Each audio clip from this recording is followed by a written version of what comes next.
Hey, it's Jeremy with Blossom Barn Cidery. And although spring is the most beautiful time of year here in the Applegate Valley, and we would just like to walk around with a glass, a lovely perry made from these beautiful trees when they're in full bloom, there's actually quite a bit of work that we have to do to set them up for success and keep them healthy.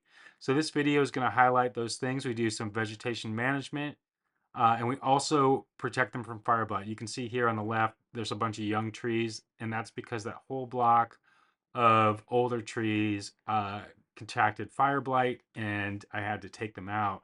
So you want to prevent that from happening. So this video will highlight all the work that we're doing in the spring to set these trees up for success.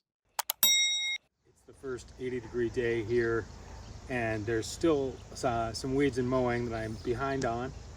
I'm trying to maintain a narrow area about 1.5 feet wide underneath these trees that won't have any weeds in it. I want everything else fully vegetated because ground cover does a lot on a farm to protect soils, protect water, nutrient cycling, provide pollination for the bees that we have, etc.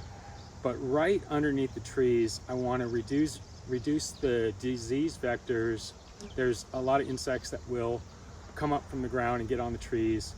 I also reduce competition for water and just maintain this nice and open and easy to keep up with.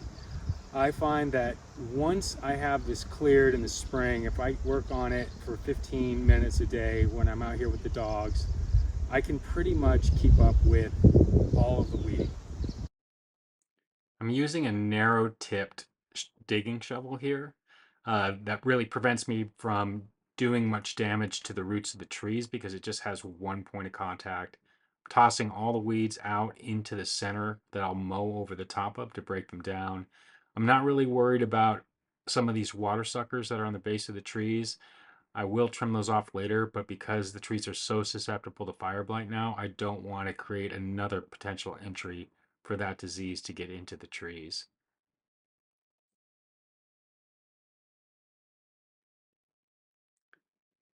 After I finish the weeding in a section, I'll go ahead and line trim. And I'm really just trying to knock down everything right around the area that I've kept clear to prevent it from getting more sources of weed seeds and competition for water. And then after that's all done, I'll run the tractor mower over the top of the whole area and try and hit all those weeds that I've tossed out into the middle and grind them up and break them down until they go back into the soil. So today in the orchard, we're controlling fire blight by spraying copper. It's really warm, and so yesterday was in the 80s, today's going to be in the mid 70s, and that's a high danger for the spread of the bacteria that causes fire blight. So today I'm spraying copper, which is elemental copper. I alternate that with sprays of antibiotic every 2 or 3 days. We're doing it every 2 days now because it's just so warm. And what kind of gear do you have to do this? So copper is pretty safe to spray, so I just want to keep it out of my eyes.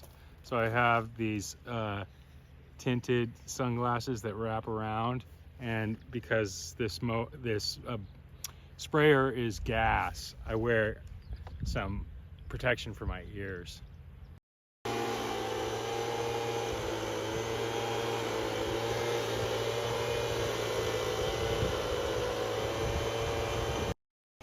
We're doing these floral sprays for approximately 2 weeks.